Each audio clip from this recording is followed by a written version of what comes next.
Hi guys, it's Alex here with Recombo, and I have in my hand the Sony Xperia Z. It's probably one of the most exciting things to come out of CES 2013, and it is of course Sony's first handset of the year. You can see it from just the size of the phone in my hand. It is a big device. It's actually running a 5-inch display, but it's big for a reason. That's because it's one of the first phones to feature a full HD 1080p resolution in a phone display, which I have to say is really rather stunning. The gap between pixels is imperceptible. You can't see where one pixel touches the next, and it's just wonderfully crisp and clear.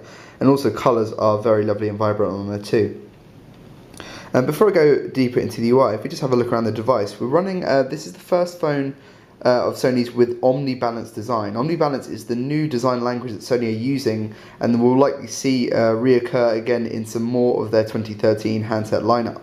It basically means that there's a lot of symmetry in the phone's layout. So as you can see, we have the earpiece at the top and the microphone at the bottom, both with the same kind of trapezoid notch. The glass is on the front and the back. It's a fully reflective glass, but it's meant to be toughened. I believe it's Gorilla Glass, so it shouldn't shatter too easily. We also have reflective tops and sides as well, all housed around a metal framework with a soft touch finish, which means that it's very strong and it feels very sturdy in the hand, despite all this glass going on. As well as the 5-inch display, we have a 2-megapixel front-facing camera at the top here.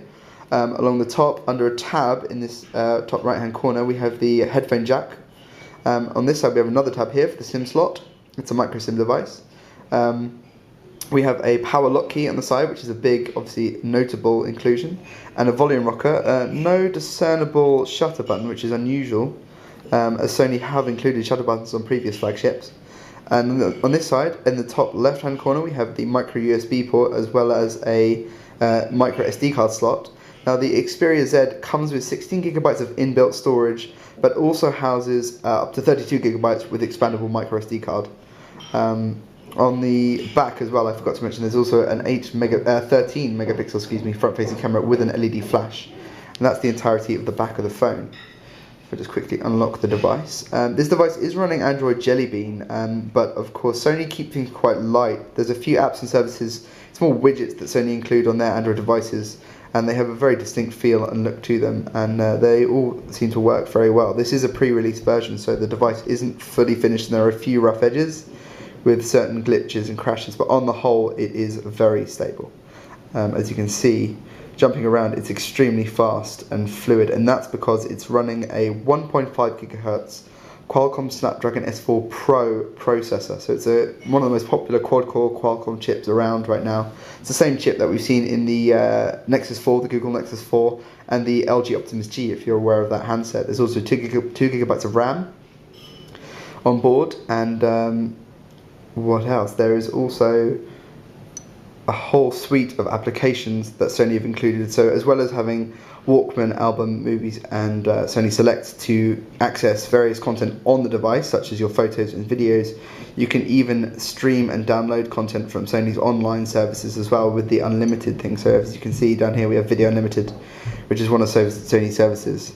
If I hop into the camera, another thing that the powerful hardware has allowed Sony to do is, if I just show them right here, you'll see in the camera UI we have the option for HDR.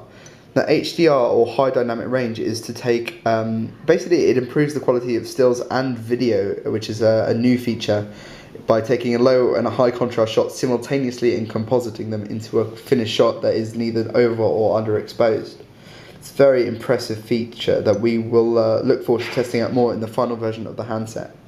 Naturally, this phone can also shoot full 1080p HD video, and Sony have coated the entire thing in water-resistant. There's water-resistant coatings. There's also seals everywhere, which is why everything is covered by these rubberized ports, because it is both IP55 and 57 certified water, dust, and shock resistant. So it is a very hardy yet very beautiful-looking flagship device.